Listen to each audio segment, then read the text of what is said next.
साल के आखिरी तक धमकी दी है, आपकी नौकरी नहीं रहेगी, ऐसा भी इस तरह की भाषा का इस्तेमाल करते हैं। मेरी शुभकामनाएं उनके साथ में। अगेन मैं कहना चाहता हूं कि मैं एक छोटा सा सरकारी मुलाजिम हूं, वो बहुत बड़े मंत्री हैं। तो अगर देश की सेवा करने के लिए, ईमानदारी से काम करने के लिए, ड्रग्स हटाने के लिए अगर वो मुझे जेल में डालना चाहते हैं तो मैं उससे स्वागत करूंगा। नमस्कार, आप सभी लोगों का स्वागत है अपने YouTube चैनल बाप बोलते पर। तो कैसे हैं आप सब लोग?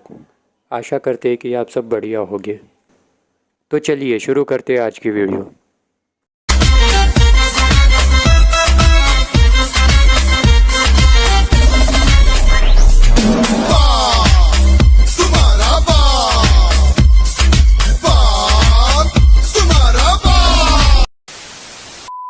वैक्सीन की कमी देश के सामने इस वक्त बहुत बड़ी चुनौती बन गई है। आज केवल 2 कंपनियां वैक्सीन बना रही हैं। ये दोनों मिलके महीने में केवल 6-7 करोड़ वैक्सीन बनाती हैं। तो इस तरह तो हम देश के हर व्यक्ति को वैक्सीन लगाने में हमें 2 साल से ज़्यादा टाइम लग जाएगा। तब तक तो कोविड की पता नहीं कितनी लहरें आ जाएंगी, कितनी बर्बादी हो जाएगी। पर प्रधानमंत्री जी एवं मोदी सरकार इस बात का जवाब देने से कतरा रहे हैं कि अगर 3 करोड़ को भी मान लें तो भारत की बाकी जनसंख्या जो 135 करोड़ नागरिक हैं, उनको कोरोना वैक्सीन कैसे मिलेगी और क्या यह उन 135 करोड़ के लिए कोरोना का टीका मुफ्त होगा? मैं तो नहीं लगवाऊंगा अभी वैक्सीन, मैंने अपनी बात कह दी। और वो भी बीजेपी लगाएगी, उसका भरोसा करूंगा मैं? अरे जाओ भाई, अरे अपनी सरकार आएगी, सबको फ्री वैक्सीन लगेगी। हम बीजेपी का वैक्सीन नहीं लगवाते। कोई व्यक्ति वैक्सीन नहीं लगवाएगा अगर उसकी विश्वसनीयता के ऊपर प्रश्न चिन्ह हो। तो एक बुनियादी सवाल ये उत्पन्न होता है कि अगर ये टीका इतना ही सुरक्षित है, इतना ही कामदेह है, तो अभी तक इस सरकार का कोई जिम्मेदार मंत्री सामने क्यों नहीं आया कि सबसे पहले मुझे टीका लगाओ, जिससे कि लोगों में संदेश जाए कि ये टीका बिल्कुल पूरी तरह से सुरक्षित है। और मैं देश को अभी बता रहा हूं, अगर वैक्सीनेशन इसी रेट पे चलता गया, मतलब आज के प्लान पे अगर आप चलें तो मई 24 में हिंदुस्तान की पूरी जनता का वैक्सीनेशन, अगर इस रेट पे वैक्सीनेशन चलता गया तो 3rd वेव आएगी, 4th वेव आएगी, 5th वेव आएगी। कोई भी विदेशी कंपनी जो है, अब तो कई सारी वैक्सीन आ चुकी हैं इंटरनेशनल मार्केट में। जॉनसन एंड जॉनसन है, मॉडर्ना है, फाइजर है और भी बहुत सारी हैं। तो इनसे सबसे केंद्र सरकार बात करके केंद्र सरकार इनसे सारा इंपोर्ट करे और राज्यों के अंदर बांट दे। वास्तविक स्थिति यही है और 3 तारीख को यही देश के सामने हमारे एक्सपर्ट्स ने रखा भी था, भारत सरकार ने रखा भी था कि कोवैक्सीन की फेज 3 अभी पूरा नहीं हुआ है। करीब 28,300 या 28,000 के आसपास सैंपल लेने थे और करीब 23,000 कुछ ही ले पाए हैं, तो वो प्रोसेस में है। लेकिन फेज 1 और फेज 2 के ट्रायल से उन्होंने ये अनुमान लगाया कि ये सेफ है, इसकी इम्यूनोजेनिसिटी प्रमाणित हो गई है, तो इमरजेंसी यूज के लिए इसको लगा रहे हैं। इमरजेंसी यूज का जो शब्द है ये भी कंफ्यूजिंग हो जाता है। आज केवल 2 कंपनियां वैक्सीन बना रही हैं। ये दोनों मिलके महीने में केवल 6-7 करोड़ वैक्सीन बनाती हैं। तो इस तरह तो हम देश के हर व्यक्ति को वैक्सीन लगाने में हमें 2 साल से ज्यादा टाइम लग जाएगा। तब तक तो कोविड की पता नहीं कितनी लहरें आ जाएंगी, कितनी बर्बादी हो जाएगी।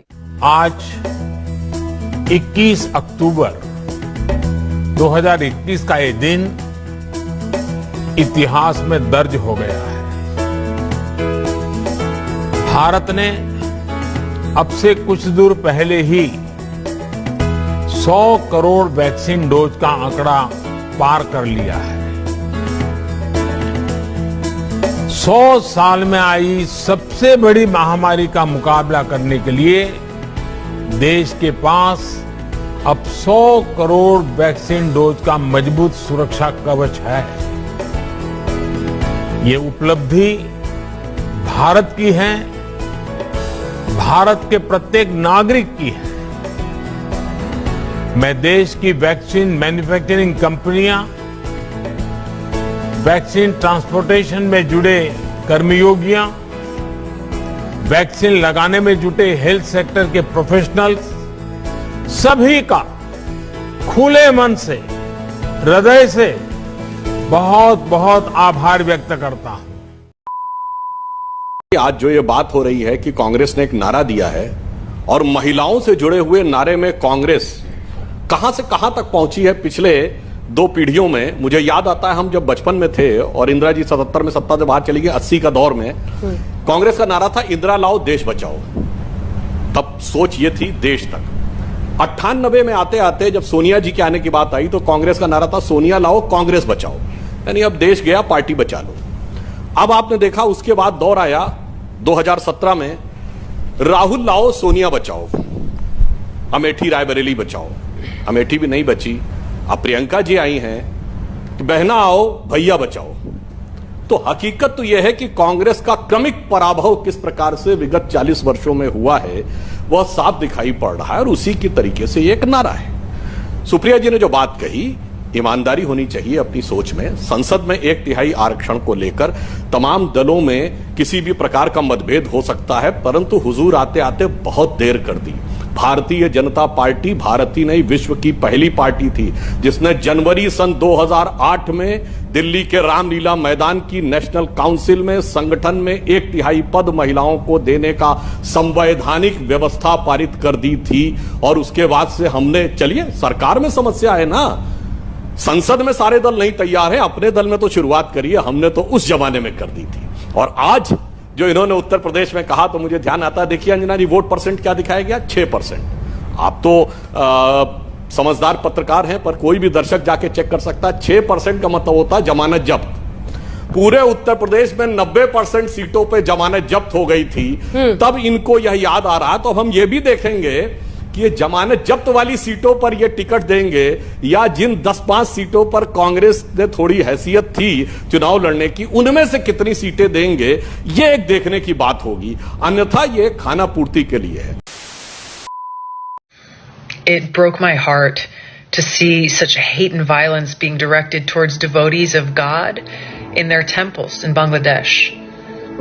Now, for these jihadists to believe that it is pleasing to God to burn and destroy temples and the murti of such a saintly person as His Divine Grace, A.C. Bhaktivedanta Swami Prabhupada, this just shows how far away from God they really are.